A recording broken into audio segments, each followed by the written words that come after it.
Tiw, niw, niw, tiw, niw, niw, tiw, niw, niw, niw. Ganda ng boses ah. Bilang isang kabataang naglilingkod sa Panginoon, hindi madaling magpatuloy dahil sa mga hamon ng buhay. Bawat tao ay nakararanas ng mga problema sapagkat ito'y kaakibat na. Subalit, kapag tinanggap mo ng buong puso ang Panginoong Hesus, mapapalitan ng lahat ng galak at pagtitiis para tuluyang lumaban.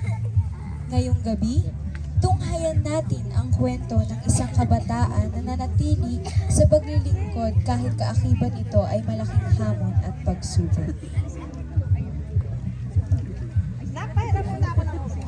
Grabe, laro natin kanina.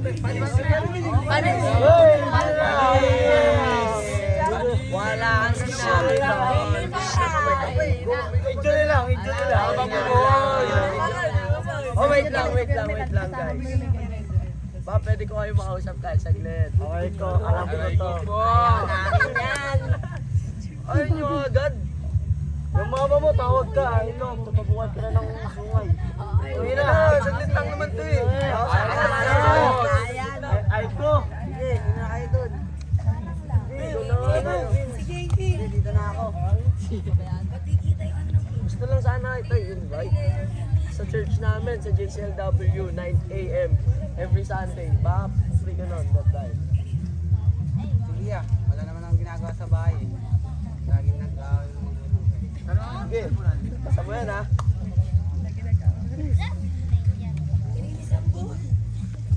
Send mo na yung mga picture. 8 minutes.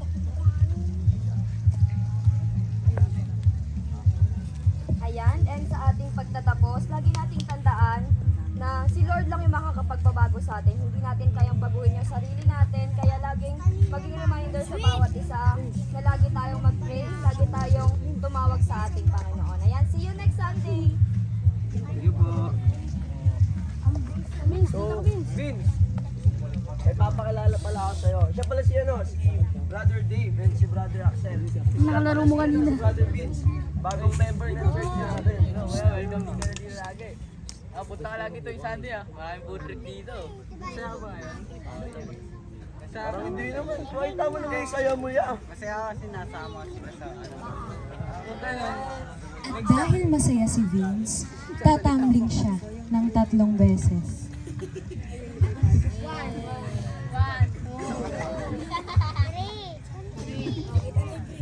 sobrang saya mo nga. Kita tayo saya. Sa next Saturday, may fellowship tayo. Asahan kita na pupunta kita. Pupunta doon. Yun lang. Punta ka. Wi-Fi doon, tsaka food trip. Sige yan, sige yan. Dear Marian, nakilala ko ang Diyos sa pamamagitan ng buhay ni Kuya Gibber. Palagi akong masaya kapag kasama ko ang mga kapatid ko sa Panginoon. Kaya naman, napadalas na ang pagsama ko sa kanila. Simula noon, pinili kong magpatuloy at maglingkod sa Panginoon.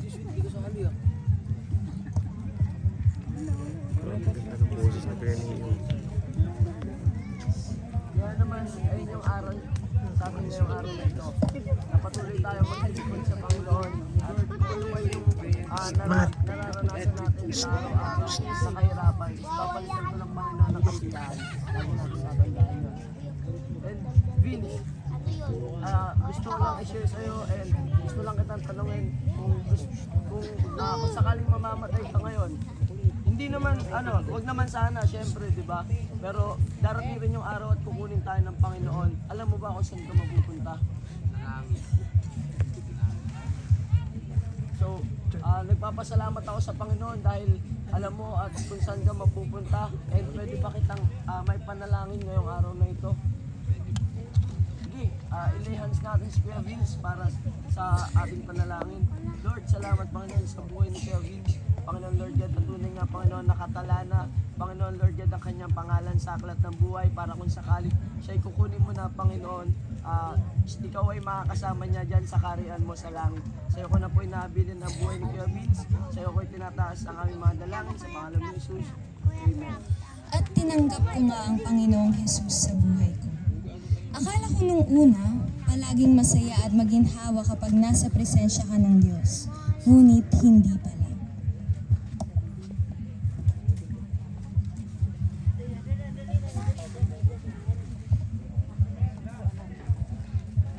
Ito na, Mika.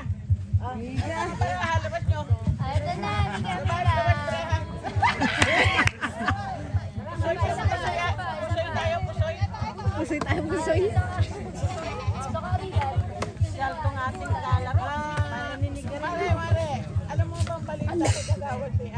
Si Mare! Mare! Ba't ka nagay Jose? Pasok si Vince kasama ang kanyang mga kapatid para sunduin si Mama Lynette. Ano? Ay, nako. Nakakamalas kayo dito. Umalis kayo dito. Pumunta kayo sa tatay. Oo, doon kayo manghingi ng pera kasi lawat ng basinet. Nakakamalas yan eh. Talo ka na. Yan, manghingi kayo sa tatay mo. Wala ka na, matalo ako, talo. Sugarol talaga yan eh. Nakakasalubong ni Vince ang kanyang Papa Kyle. Oo, wala na, lucky 9 na. Nakasama si Papa Mark. Naku, hindi nagiinom yung si Kuya Mark.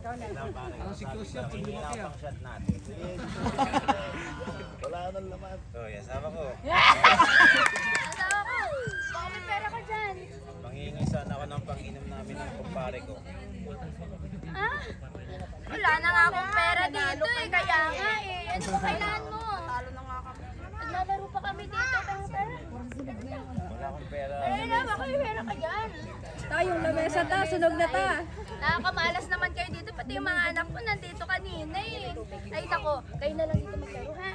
Hoy, naglaro pa nga kami. Hindi na kayo na, kayo na. Hindi mo pauwi. Gawin natin. Matulog na tayo. Hoy, ano ba? Totoo po. Wala akong pera. Dapat sa'yo, nagtatrabaho ka na. Puro kasimba. Wala ka namang pakinabang dito. Kung nagtatrabaho ka, may pera ka sana.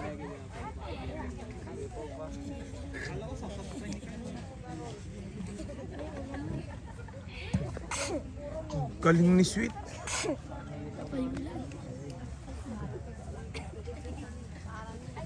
Three minutes. Ay, Vince, laro naman tayo. Hindi ka na namin nakakasama sa ano. Kasama namin ah.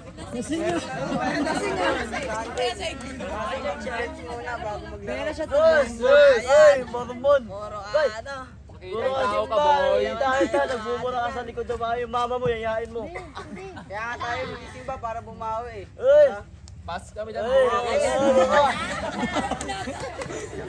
Hindi naging madali ang mga pangyayari sa buhay ko.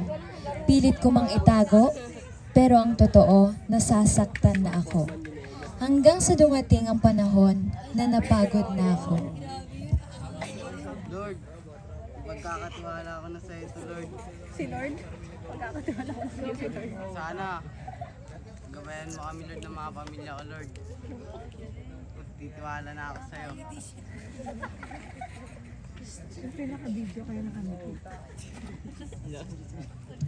Lord, ingatan mo kami. Sa ano, Lord, araw-araw. Ng mga kapatid ko, Lord. Sana. Ikaw pala yan. Kamusta ka? Bakit nandito ka nag-iisa? I-open lang sana ako sa'yo, Kuya Gilbert. Sige, handa naman ako makinig. Ano po kasi, 1 minute. yung mga magulang ko, lagi sila nag-aaway. Tapos yung papa ko, di ako binibigyan ng ng pambaon, ganun, puro daw ako church. Tapos trabaho na lang ako. Tapos yung mama ko, puro puro sugal, sigarilyo. Tapos yung mga ko po, mga kapatid ko, nagugutom na dun. Papabayaan na. Ano ba? Papasalamat ako sa Diyos kasi hindi ka lumayo sa kabila ng mga pinagdadaanan mo at bagkus patuloy ka pang lumapit sa Panginoon. ang masasabi ko lang sa'yo, sa Romans 8:18, the pain that you have been feeling right now can compare to the joy that is coming. Kaya magpatuloy tayo sa Panginoon. Okay ba? Kahit mahirap, nagpatuloy ako. Pinanghawakan ko ang mga plano ng Diyos sa buhay ko. Hindi pa rin nawawala ang mga pagsubok. Ngunit ang mga kapatid ko sa Panginoon ang nagsilbi kong kaagapay, hindi nila ako iniwan. Hindi ako iniwan ng Diyos.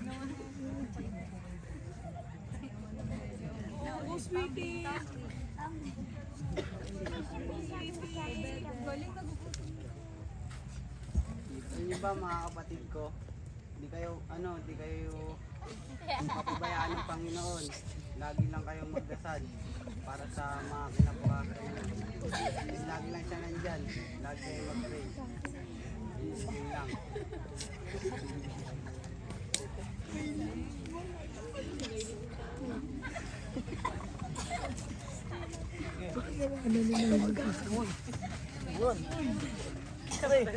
Lagi na tayo kulang ha. Saan yung kuha natin? Naliligaw na yata ng landas yun. Asan eh? Kanyang bola. Boy, ayun mo na. Sa pawan. Lumiliwanag ka, boy. Nabago ka na. Boy. Ay, mas nalila. May sinasabi na kayo natin. Sumama sa akin simula nung una. Ewan sa'yo. Pero po nagliliwanag yung mukha niya. Blowing? Blowing ka kaya? Blooming ka. Masaya kami sa ginagawa mo. Huwag mo na kami isama. Ha? Boy?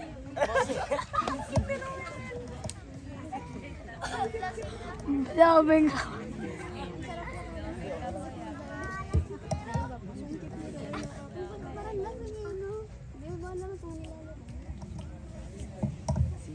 Ma, sana tayo yayain sa pag-teacher, ma.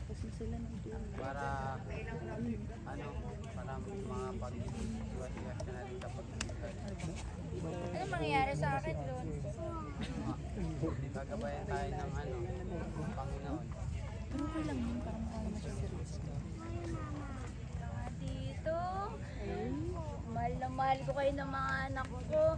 Sige, sasama na ako sa inyo. Okay?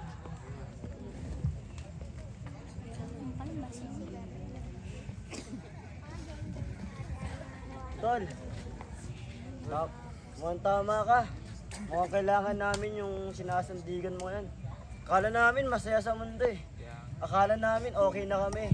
Pero na-realize namin na iba pa rin pala pagkasama ka namin at kasama namin yung kasama mo. Sama na kami sa'yo. Hindi, sabi ko naman sa inyo eh. Pero okay lang yan, sama kayo sa sa linggo. Kita ko. Blooming na din. Basketball muna tayo. Sama kami sa'yo ha, sa church. Lubos ang galak ko nang magpresenta ang mga kaibigan kong sumama sa akin sa simbahan. Ganon din nang madala ko ang mama ko sa Panginoon. Hindi nagtagal, tinawag ako ng Diyos sa iba't ibang ministeryo. Natuto na rin akong humayo at ipakilala ang Diyos sa ibang tao.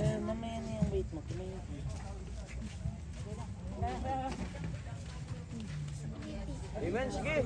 Patuloy nating purihin ng Panginoon, no? And patuloy nating awitan ng Panginoon na mahal na mahal kita, Panginoon. Mahal na mahal kita, Panginoon.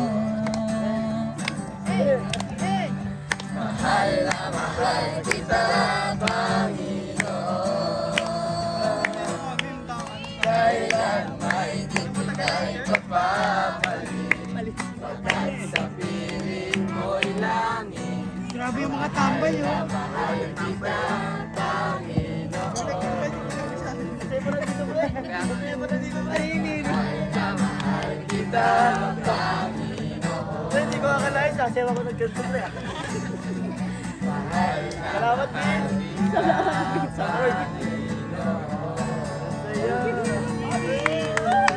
Ang mamuhay sa piling ng Panginoon ay hindi palaging masaya at maginhawa. Sa katunayan, mahirap ito. Ngunit mas mahirap ang buhay na walang Diyos na sinasandalan. 1 Corinthians 3:6, I planted the seed, Apollos watered it, but God has been making it grow. Ito po si Marian, nagpapaalala. Sa pagpapatuloy, mayroong paglago, kaya huwag tayong sumuko. Teo neo neo, teo neo neo, teo neo neo neo neo.